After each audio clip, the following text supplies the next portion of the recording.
अस्सलामुअलैकुम my YouTube family, कैसे हैं आप सब लोग। अल्हम्दुलिल्लाह मैं बिल्कुल ठीक ठाक और उम्मीद करती हूँ कि आप भी बिल्कुल खैरियत से होंगे। तो आप सबकी बेहद फरमाइश पर आज मैंने बनाई है मैंगो आइसक्रीम। सिर्फ़ और सिर्फ 2 कप दूध के साथ मैंने बनाई है ये मैंगो आइसक्रीम और इतनी टेस्टी बन के तैयार हुई है, बिल्कुल क्रिस्टल फ्री है और देख सकते हैं कितनी सॉफ्ट स्कूप आइसक्रीम है। तो वीवर्स, आज मैंने ये अपने उन वीवर्स के लिए तैयार की है जिनको जीएमएस पाउडर, सीएमसी पाउडर या फिर आइसक्रीम स्टेबलाइज़र को मंगवाने में मसला है, यानी कि वो परचेज़ नहीं कर पा रहे। बच्चों के लिए घर पे तैयार करना चाह रहे हैं, जैसे कि छुट्टियां हो चुकी हैं, तो ये रेसिपी स्पेशली मैंने आज उनके लिए तैयार की है। तो आपको मैं सिखाऊंगी आज बग़ैर जीएमएस के, बग़ैर सीएमसी पाउडर, बग़ैर आइसक्रीम स्टेबलाइज़र के ज़बरदस्त किस्म की मैंगो आइसक्रीम बनाना, जो कि बिल्कुल क्रिस्टल फ्री होगी, मेल्ट नहीं होगी और टेस्ट में बेहतरीन होगी। तो आज की रेसिपी को आपने फुल वॉच करना है, स्किप नहीं करना। तो यहाँ पे आप देख सकते हैं कितने क्रीमी टेक्सचर के साथ 2 लीटर आइसक्रीम मैंने बनाई है 2 कप दूध के साथ। तो चलिए रेसिपी स्टार्ट करते हैं। रेसिपी अगर पसंद है तो आपने वीडियो को लाइक और शेयर ज़रूर करना है, चैनल पर नए हैं तो सब्सक्राइब ज़रूर करना है और कमेंट सेक्शन के अंदर मुझे ज़रूर बताइएगा कि कैसी आपकी आइसक्रीम बन के तैयार हुई। तो इंशाल्लाह ताला मेरी बाकी रेसिपीज़ की तरह आपको ये आइसक्रीम रेसिपी भी ज़रूर पसंद आएगी। आपने वीडियो को फुल वॉच करना है, स्किप नहीं करना कोई भी स्टेप, ताकि ऐसी बेहतरीन आइसक्रीम आपकी भी बन के तैयार हो। पहले हम आइसक्रीम बेस तैयार करेंगे। उसके लिए मैंने 5 टेबल स्पून नॉर्मल चीनी ली है। मिल्क पाउडर लिया है 2.5 टेबल स्पून, किसी भी कंपनी का आप यूज़ कर सकते हैं। साथ ही मैंने यहाँ पे लिया है cornflour 2 tablespoon, cornflour, corn starch, अरारोट जो हम कपड़ों को कलफ लगाते हैं, माया लगाते हैं, ये सारा कुछ एक ही चीज़ के नाम है। आप कुछ भी इस्तेमाल कर लें, सबका सेम रिज़ल्ट आएगा। इन तमाम चीज़ों को अच्छी तरह से मिक्स कर लेंगे। अब यहाँ पे मैंने 2 कप फुल फैट क्रीम वाला दूध लिया है। नॉर्मल टेम्परेचर पे दूध होना चाहिए, ना ठंडा ना गर्म। थोड़ा थोड़ा करके आपने इस दूध को डालते जाना है और मिक्स करते जाना है, ताकि नीचे गुठलियाँ ना बनने पाएँ जो हमने नीचे मिक्सचर डाला है ड्राई इंग्रेडिएंट्स का। तो यहाँ पे देखिए थोड़ा थोड़ा दूध डालते हुए मैंने 2 कप दूध डाल के अच्छी तरह से मिक्स करके तो ये वाला मिक्सचर तैयार कर लिया था। अभी मैंने फ्लेम ऑन नहीं किया, काउंटर पे रख के मैं ये सारा काम कर रही हूँ। अच्छी तरह से मिक्स करने के बाद अब मैंने इस सारे मटेरियल को उठाया है, रख दिया है चूल्हे के ऊपर। फ्लेम ऑन कर लेंगे, मीडियम फ्लेम पे चम्मच चलाते हुए मुसलसल इसको पका लेंगे यहाँ तक कि ये बिल्कुल गाढ़ा सा हो जाए, बिल्कुल ऐसे ही जैसे हम कस्टर्ड तैयार करते हैं। फ्लेम आपने मीडियम ही रखना है और चम्मच मुसलसल चलाते जाना है। तो यहाँ पे इसे कितना गाढ़ा करना है तो मैं आपको दिखा देती हूँ। तो ये देखिए चम्मच पे ये कोट होने लगा है। सेंटर में मैंने एक उंगली फेरी है जो कि बिल्कुल भी नहीं फैल रहा मटीरियल, तो इसका मतलब है बस इतना ही हमें इसे गाढ़ा करना था। तो यहाँ पे मैंने फ्लेम को ऑफ़ कर दिया है और उठा के कढ़ाई को मैंने रख दिया है काउंटर के ऊपर। अब काउंटर पे इसे हमने ठंडा करना है, रूम टेम्परेचर पे आने देंगे इसको। तो साथ साथ आपने दरमियान में वक्तन फ़वक्तन चम्मच चलाते जाना है ताकि इसके ऊपर स्किन ना आने पाए। उससे फिर क्या होगा, अगर स्किन आ जाएगी तो हमारी आइसक्रीम का टेक्सचर ज़्यादा अच्छा नहीं आएगा। इसलिए आपने इस तरह से चम्मच चलाते जाना है बीच बीच में और इसको मुकम्मल तौर पर ठंडा कर लेना है। तो यहाँ पे देखिए ये मुकम्मल तौर पे ठंडा हो चुका है। अब मैं इसको एक डालूंगी कंटेनर के अंदर। इसे क्लिंग रैप लगा के या फिर एलुमिनियम फॉइल के साथ आपने अच्छी तरह से एयर टाइट करके कवर कर लेना है। अगर ढक्कन हो तो आपने इसको ढक्कन भी लगा के एयर टाइट कर देना है। अब इस कंटेनर को उठा के मैं फ्रीज़र में रख दूँगी ओवरनाइट या फिर 12 से 14 घंटों के लिए, यहाँ तक कि ये अच्छी तरह से जम जाए। और आपने इसे बेस के साथ रखना है, जाली या रैक वगैरह पे नहीं रखना, मतलब कि फ्रिज की आपने जो बेस है उसके साथ रख के इसको जमाना है आइसक्रीम बेस को। तो व्यूअर्स, ये मैंने जो आइसक्रीम बेस तैयार की है ना, मैंने 4 लीटर आइसक्रीम के लिए तैयार की है और यहाँ पे मैं आपको 2 लीटर आइसक्रीम बनाना सिखाऊंगी। मतलब ये कि मैं हाफ़ बेस यूज़ करूँगी, हाफ़ को मैं सेव कर लूँगी। तो यहाँ पे देखिए जी एक बड़े साइज़ का मैंने आम लिया है जो कि फुल राइप मैंगो है, यानी पका हुआ फुल मीठा आम आपने इस्तेमाल करना है अगर आप चाहते हैं कि बेहतरीन टेस्टी आइसक्रीम बन के तैयार हो। तो इस आम को मैंने सबसे पहले छील लिया है। इसके छिलके को इस तरह से उतार लेंगे छुरी की मदद से। उसके बाद इसे बारीक बारीक चंक्स की शक्ल में काट लेंगे।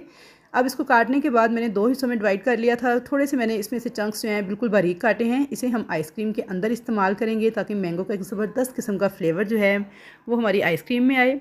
और बाकी जो है उसे मैंने बड़े बड़े पीसेस में काटा है। अब इन दोनों को मैंने प्यालियों में शिफ्ट कर लिया है ताकि आपको ईज़िली समझ आ जाए कि कितना मैंगो आपने इस्तेमाल करना है। तो यहाँ पे जो प्याली भरी हुई थी बड़े बड़े चंक्स वाली, उसे मैंने जूसर ब्लेंडर जग में डाल के मैंगो की एक प्यूरी तैयार कर ली है। अब इस प्यूरी को मैं डाल लूँगी एक फ्राइंग पैन के अंदर। साथ ही मैं इसमें डाल दूँगी 2 टेबल स्पून चीनी। तो व्यूअर्स, जूसर ब्लेंडर जग में डाल के मैंगो के पीसेस को अगर आपको ग्राइंड करने में कुछ मुश्किल पेश आए, मतलब कि वो मूव वगैरह ना करे, तो आप इसमें 1 से 2 टेबल स्पून दूध ऐड कर सकते हैं। अब इसे मैं फ्लेम ऑन करूँगी, मीडियम फ्लेम पे मुसलसल चम्मच चलाते हुए पकाती जाऊँगी यहाँ तक कि जो मैंगो है ना ये बिल्कुल ट्रांसपेरेंट सा हो जाएगा। इस तरह पकाने से क्या होगा कि आपकी आइसक्रीम के अंदर बिल्कुल भी आइस क्रिस्टल्स नहीं बनेंगे और बहुत ही ज़बरदस्त किस्म का फ्लेवर आएगा मैंगो का, मैंगो आइसक्रीम के अंदर। तो यहाँ पे मीडियम फ्लेम पे तकरीबन मुझे 4 से 5 मिनट लग गए थे मुसलसल चम्मच चलाते हुए इसको पकाते हुए। तो यहाँ पे देखिए जब इसकी कुछ ये कंडीशन आ जाए और इसमें बड़े बड़े से बबल्स बनने लगें तो बस अब हम फ्लेम को ऑफ़ कर देंगे और इस मैंगो प्योरी को ठंडा करने के लिए छोड़ देंगे। तो यहाँ पे देखिए ये काफ़ी हद तक ठंडी हो चुकी थी, सारी स्टीम इसकी निकल चुकी थी। तो अब एक छलनी लेंगे, उसके अंदर इस सारी प्योरी को डाल के स्पैचुला से मुसलसल प्रेस करते हुए छान लेंगे। इस तरह छानने से ये होगा कि बिल्कुल स्मूथ किस्म की प्योरी हमारे पास आ जाएगी और इसके रेशे वगैरह जो भी होंगे वो छलनी में रह जाएंगे, तो जिसकी वजह से आइसक्रीम हमारी बहुत ही स्मूथ और बहुत ही क्रीमी बन के तैयार होगी। तो यहाँ पे देखिए जी मैंने सारी मैंगो प्योरी को अच्छी तरह स्पैचुला से दबाते हुए छलनी में से गुजार लिया था। से मैंने इसे निकाल लिया है छलनी में से। सारे रेशे वगैरह जो इसके ऊपर रह गए हैं उसे हम डिस्कार्ड कर देंगे। छलनी को भी नीचे से अच्छी तरह से साफ़ कर लेंगे और इस प्योरी को आपने फ्रीज़र में रख देना है 10 से 12 मिनट के लिए, ताकि ये अच्छी तरह से ठंडी हो जाए प्योरी हमारी। तो चलिए जी इसको रख देंगे फ्रिज में। और अब मैं ले लूँगी यहाँ पे व्हिपिंग क्रीम। तो बहुत सारी वीडियोज़ में मैंने आपको बता दिया है कि ये क्रीम आप कहाँ से ऑनलाइन मंगवा सकते हैं। क्रीम के बारे में कुछ इंस्ट्रक्शंस है जिन्हें आप गौर से सुन लें। क्रीम को मुकम्मल तौर पे चिल्ड होना चाहिए, लेकिन इसमें आइस क्रिस्टल्स ना हों। ठंडी होनी चाहिए, आपकी क्रीम गर्म नहीं होनी चाहिए। अगर क्रीम गर्म होगी तो ठीक तरह से बीट नहीं होगी। तो यहाँ पे देखिए क्रीम को इतना विप करना है कि इसमें सॉफ्ट पीक्स आने लगें। पहली बहुत सारी वीडियोस में मैंने आपको क्रीम को विप करने का प्रॉपर तरीका बताया है कि आपने हमेशा जब भी आइसक्रीम के लिए क्रीम को विप करना है तो क्रीम आपकी मुकम्मल ठंडी हो, लेकिन लिक्विड फॉर्म में हो, इसके अंदर आइस क्रिस्टल्स बिल्कुल ना हो। तो उसका बेहतरीन तरीका यह है कि आप आइसक्रीम बनाने से 1 घंटा पहले क्रीम को फ्रीज़र से निकाल के नीचे फ्रिज में रख दें। तो उससे क्या होगा कि वो ठंडी तो रहेगी लेकिन लिक्विड फॉर्म में आ जाएगी। तो यहाँ पे देखिए क्रीम को अच्छे से विप किया है कि इसमें इस तरह के सॉफ्ट पीक्स आने लगे हैं। बस बहुत ज़्यादा विप नहीं करना, यानी कि इसे हार्ड नहीं करना आपने, बस इतना ही इस क्रीम को विप करेंगे। तो अब मैं इसके अंदर डाल दूँगी कंडेंस्ड मिल्क, जो कि मेरा होममेड कंडेंस्ड मिल्क है। इसकी रेसिपी मेरे चैनल पर मौजूद है। 1 गिलास दूध की मदद से मैंने इतना सारा कंडेंस्ड मिल्क तैयार किया है, जो कि बाज़ार से अच्छा खासा महंगा मिलता है। यहाँ पे देखिए टेक्सचर चेक कीजिए, बिल्कुल बाज़ार जैसा, और जायका भी इसका इतना बेहतरीन है ना कि आप पहचान नहीं पाएंगे कि आपने इसको घर पे तैयार किया है। तो आपने ये कंडेंस्ड मिल्क जो है इसे अपने ज़रूर से घर पे तैयार करना है। मैं अक्सर ये तैयार करती हूँ और अभी थोड़ी देर पहले ही मैंने ये तैयार किया था, क्योंकि मैं होम बेकर हूँ और मैं केक वगैरह घर से बना के सेल करती हूँ। तो अक्सर मुझे इस कंडेंस्ड मिल्क की ज़रूरत पड़ती है केक को सॉक करने के लिए भी।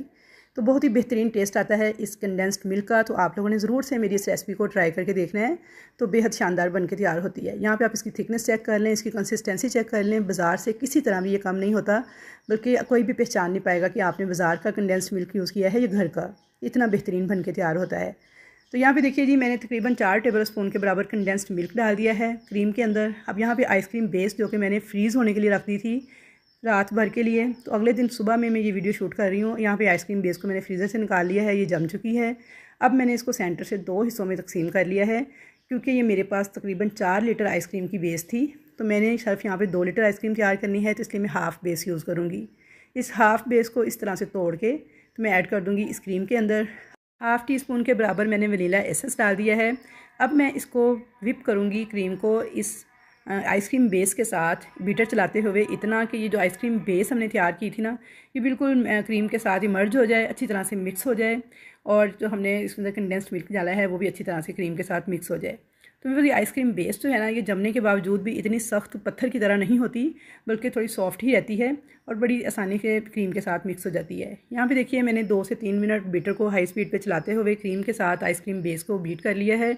अच्छी तरह से तमाम चीज़ें मिक्स हो चुकी हैं, कंडेंस्ड मिल्क भी और जो हमने आइसक्रीम बेस के पीसेस डाले थे वो भी, और क्रीम भी, तीनों चीज़ें अच्छी तरह से मर्ज हो चुकी हैं। और आपने बीटर के टाइमिंग पे नहीं जाना कि मैं आपको बताऊँ 4 मिनट बीट करें, 5 मिनट बीट करें, बस आपने इसका टेक्सचर देखना है। जब इसमें सॉफ्ट पीक्स आने लगे तो इतना आपने क्रीम को बीट कर लेना है। अब हम इसके अंदर डाल देंगे वो मैंगो प्यूरी, जिसे कि मैंने फ्रीज़र में रख के 5 मिनट अच्छी तरह से ठंडा कर लिया है। इसे ठंडा करके ही आपने यूज़ करना है, गरम गरम नहीं डालनी, वरना क्रीम का टेम्परेचर जब डाउन होगा तो आपकी आइसक्रीम जो है ना फ्लफ़ी नहीं होगी। साथ ही मैंने इसमें येलो फूड कलर डाल दिया था, 5 से 6 ड्रॉप्स, या फिर जितना आपको कलर चाहिए हो आइसक्रीम का उसके मुताबिक आप ऐड कर सकते हैं। अब यहाँ पे मैंगो प्योरी डालने के बाद और साथ ही फूड कलर डालने के बाद मैं इसे दोबारा से विप कर लूँगी। सिर्फ 2 से 3 मिनट विप करना है। अब इसे बहुत ज़्यादा आपने विप नहीं करना, यानी कि ओवर विप नहीं करना, वरना उससे क्या होगा, हमारी जो क्रीम है ना ये हार्ड हो जाएगी, फिर आइसक्रीम का टेक्सचर उससे अच्छा नहीं आएगा। तो बस थोड़ा सा देखिए मैंने मिक्स कर लिया है मैंगो प्योरी को और कलर को इस क्रीम के साथ। इसमें मैंने तकरीबन 1.5 मिनट तक बीटर को चलाया था। तो यहाँ पे मैंने थोड़ी सी बीटर की स्पीड हाई की है और इस तरह से आहिस्ता आहिस्ता ऊपर कर लिया है। ये मैं आपको तरीका बता रही हूँ कि आपने बीटर को क्रीम से इस तरह से निकालना है तो बिल्कुल साफ़ हो जाएगा, वरना बहुत ज़्यादा क्रीम जो है वेस्ट होती है। अगर आप इसे उसी तरह उठाएंगे ना, तो जब आप इसे इसी तरह चलाते चलाते ऊपर आहिस्ता आहिस्ता कर देंगे तो फिर आपकी जो क्रीम है ना वेस्ट नहीं होगी। तो यहाँ पे देखिए मैंने अच्छी तरह से इसको मिक्स कर लिया था। अब मैं स्पैचुला के साथ भी इसकी मिक्सिंग कर लूँगी, और ताकि इसके अंदर जो एयर वगैरह है ना वो ज़रा निकल जाए। और इसमें जो मैंगो के चंक्स हमने बिल्कुल बारीक बारीक चॉप करके रखे थे वो ऐड कर देंगे। अच्छी तरह से इनको भी मिक्स कर लेंगे। तो यहाँ पे हमारी बेहतरीन मैंगो आइसक्रीम रेडी है फ्रीज़र में फ्रीज़ करने के लिए। तो इसे मैंने 1 लीटर वाले बॉक्सेस लिए हैं, यानी 2 लीटर के 2 बॉक्सेस। इसके अंदर इनको इस तरह से फ़िल कर लेना है। तो यहाँ पे देखिए जी, हमारा एक जो बॉक्स है वो डिस्पोजेबल बॉक्स है, और दूसरा जो है ना वो आइसक्रीम का ही एक बॉक्स है, बाज़ार की आइसक्रीम का। ये मैंने आपको दिखाने के लिए कि देखें पूरा हमारी 2 लीटर आइसक्रीम बन के तैयार हुई है, बेहतरीन किस्म की, बेहतरीन टेक्सचर के साथ। तो यहाँ पे मैं स्पैचुला के साथ इसको लेवल कर लूँगी। उसके बाद आपने इसको क्लिंग रैप कर देना है, और उसके बाद इसे कवर लगा देना है ताकि इसमें आइस क्रिस्टल्स वगैरह ना आए। अब आपने इसको फ्रीज़र की बेस के साथ रख के फ्रीज़ करना है। आइसक्रीम को जब भी आपने फ्रीज़ करना है जाली या रैक वगैरह पे नहीं रखना है, बल्कि फ्रीज़र की बेस के साथ रखना है डायरेक्ट, ताकि इसकी जो कूलिंग है वो इसे प्रॉपर मिले। तो यहाँ पे इसे मैं ओवरनाइट के लिए छोड़ दूँगी। फिर आप इसे 10 से 12 घंटे के लिए फ्रीज़र में फ्रीज़ कर दीजिएगा। तो चलिए अब मैं आपको दिखाती हूँ। यहाँ पे मैंने इसे ओवरनाइट के लिए छोड़ दिया था, और ये नेक्स्ट डे मैं इवनिंग में इनको निकाल लिया था आइसक्रीम को मैंने फ्रीज़र से। तो ये देखिए माशाल्लाह से इसका कैप देखें बिल्कुल ड्राई है, कोई इसके ऊपर नमी का निशान वगैरह नहीं है। इवन कि इसके जो क्लिंग रैप था उसके ऊपर भी कोई नमी वगैरह नहीं है। तो ये हमारी बेहतरीन आइसक्रीम क्रिस्टल फ्री बनने की निशानी है कि इसमें किसी भी किस्म की आइस क्रिस्टल्स नहीं होंगी। ये देखिए माशाल्लाह से कितने क्रीमी टेक्सचर के साथ हमारी क्रिस्टल फ्री आइसक्रीम बन के तैयार है। अच्छा, ये मेरा ऑर्डर वर्क था, ये जो बॉक्स था एक, ये मुझे डिलीवर करना था किसी को। तो ये सिर्फ मैंने आपको दिखाने के लिए खोला था। इसे मैं दोबारा से फ्रीज़र में रख दूँगी। और ये वाली जो आइसक्रीम है ये मैंने घर के लिए तैयार की थी। यहाँ पे देखिए माशाल्लाह से कितनी ज़बरदस्त, कितनी सॉफ्ट स्कूप आइसक्रीम बनके तैयार हुई है, बिल्कुल क्रिस्टल फ्री है। और देखिए कितनी स्मूथली मैं इसको स्कूप ऑफ कर रही हूँ। आप इसका टेक्सचर नोट कीजिए कितना क्रीमी है, बिल्कुल भी इसमें क्रिस्टल्स वगैरह नहीं है। और ये देखिए माशाल्लाह से। अच्छा, यहाँ पे मैंने बिल्कुल भी वीडियो की स्पीड तेज़ नहीं की, बिल्कुल नॉर्मल स्पीड के साथ मैं आपको दिखा रही हूँ, ताकि आपको इजीली समझ आ जाए कि इसका टेक्सचर कैसा है और ये कितनी स्मूथ बन के तैयार हुई है। बिल्कुल सॉफ्ट, सिल्की, क्रीमी टेक्सचर के साथ हमारी बेहद मज़ेदार मैंगो फ्लेवर आइसक्रीम बन के तैयार है। तो व्यूअर्स, इसमें मीठा वगैरह बिल्कुल परफेक्ट था, बहुत मज़ेदार बन के तैयार हुई थी। तो आपने गर्मियों की छुट्टियाँ क्योंकि हो चुकी हैं बच्चों को, तो बच्चों को ज़रूर से घर पे ये बना कर दें। बहुत ही ज़्यादा बजट फ्रेंडली रहती है और बहुत देर सारी बन के तैयार हो जाती है। तो घर की बनी हुई साफ़ सुथरी केमिकल फ्री आइसक्रीम जो है वो मैंने आपके साथ बनाना शेयर की है, और ये बिल्कुल परफेक्ट मैंगो आइसक्रीम रेसिपी है। तो व्यूअर्स, आपने ज़रूर इस आइसक्रीम को ट्राई करना है बनाकर, और फिर मुझे कमेंट सेक्शन के अंदर फीडबैक ज़रूर देना है कि कैसी आपकी आइसक्रीम बन के तैयार हुई। इससे पहले जो आइसक्रीम रेसिपीज़ मैंने आपके साथ शेयर की थी उसके अंदर GMS, CMC या आइसक्रीम स्टेबलाइज़र का इस्तेमाल किया था, तो वो कमर्शियल लेवल की आइसक्रीम रेसिपीज़ थी। लेकिन ये बिल्कुल केमिकल फ्री आपको मैंने होम बेस लेवल की आइसक्रीम बनाना सिखाई है, जिसे आप घर पे अपने बच्चों को बिल्कुल हाइजेनिक तरीके से साफ़ सुथरी केमिकल फ्री आइसक्रीम बना के दे सकते हैं और छुट्टियाँ इंजॉय कर सकते हैं। तो आई होप व्यूअर्स कि आपको मेरी आइसक्रीम रेसिपी बहुत ज़्यादा पसंद आएगी। रेसिपी अगर पसंद आए तो प्लीज़ वीडियो को ज़्यादा से ज़्यादा लाइक कर दें, मुख्तलिफ ग्रुप्स के अंदर शेयर कर दें। इससे मेरी वीडियो को रीच मिलेगी और मुझे काफ़ी हेल्प मिलेगी। तो मैं आपको बताती चलूँ कि ये जो क्रीम है मैंने यूज़ की है जी VP Whip विपिंग क्रीम, और मैं इसे ऑनलाइन मंगवाती हूँ। तो व्यूअर्स, बहुत से कमेंट्स में मुझसे पूछा गया था जी ये क्रीम कहाँ से मिलती है। तो आम स्टोर्स वगैरह पे ये क्रीम जो है कॉस्टली मिलती है, महंगी है, लेकिन अगर आप इसे बेक हाउस से डायरेक्ट मंगवाते हैं तो आपको काफ़ी सस्ती पड़ जाती है। पिछले दिनों इनकी डील चल रही थी 2 के साथ 1 फ्री, तो मैंने काफ़ी सारी क्रीम इकट्ठी मंगवा ली थी, क्योंकि मैं एक होम बेकर हूँ, मुझे केक्स वगैरह के लिए भी इस क्रीम की ज़रूरत पड़ती है। लेकिन ये बेहतरीन टेस्ट होता है इस क्रीम का। अगर आपको ये ना मिले तो आप कोई सी भी विपिंग क्रीम यूज़ कर लें, लेकिन मुझे इसी का टेस्ट पसंद है और मैं यही यूज़ करती हूँ, इसलिए मैं आपको यही रिकमेंड करूँगी।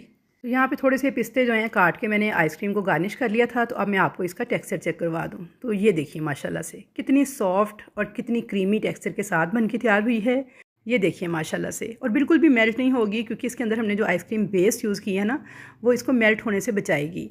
तो आपने ज़रूर इस रेसिपी को सेम तरीके से फॉलो करना है, तो इंशाल्लाह ताला बेहतरीन नताइज मिलेंगे आपको इस आइसक्रीम रेसिपी के, और बहुत ही मज़ेदार बन के तैयार होगी। यहाँ पे आज लाइट जो है ना बहुत ज़्यादा तंग कर रही थी, कभी आ रही थी कभी जा रही थी, जिसकी वजह से ना आपको डिफरेंट शेड्स नज़र आएंगे वीडियो के अंदर, तो उसे आपने इग्नोर करना है, तो रेसिपी पे फोकस करना है। जाते जाते एक आखिरी बात जो मैं आपसे कहना चाहूँगी वो ये कि व्यूअर्स, इंशाल्लाह ताला ईद उल अज़हा जैसा कि आमद है उसकी, तो मैं आपके साथ ऑथेंटिक किस्म की ईद उल अज़हा से रिलेटेड रेसिपीज़ शेयर करूँगी। तो आपने उन रेसिपीज़ को ज़रूर से वॉच करना है और ज़्यादा से ज़्यादा शेयर करना है, ताकि मेरे चैनल को रीच मिले और मेरी वीडियोस जो हैं ज़्यादा से ज़्यादा लोगों तक पहुंच सकें। ये मेरे लिए काफ़ी हेल्पफुल साबित होगा। तो मैं आपके लिए बिल्कुल ऑथेंटिक रेसिपीज़ लेकर आती हूँ, बिल्कुल ऑथेंटिक तरीके से आपको गाइड करती हूँ। तो आपका भी ये फ़र्ज़ बनता है कि आप भी मेरी वीडियोज़ को ज़्यादा से ज़्यादा लाइक करें, शेयर करें। तो इंशाल्लाह ताला मुलाकात होगी आपके साथ ऐसी ही मज़ेदार रेसिपीज़ के साथ। तब तक के लिए अल्लाह हाफिज़।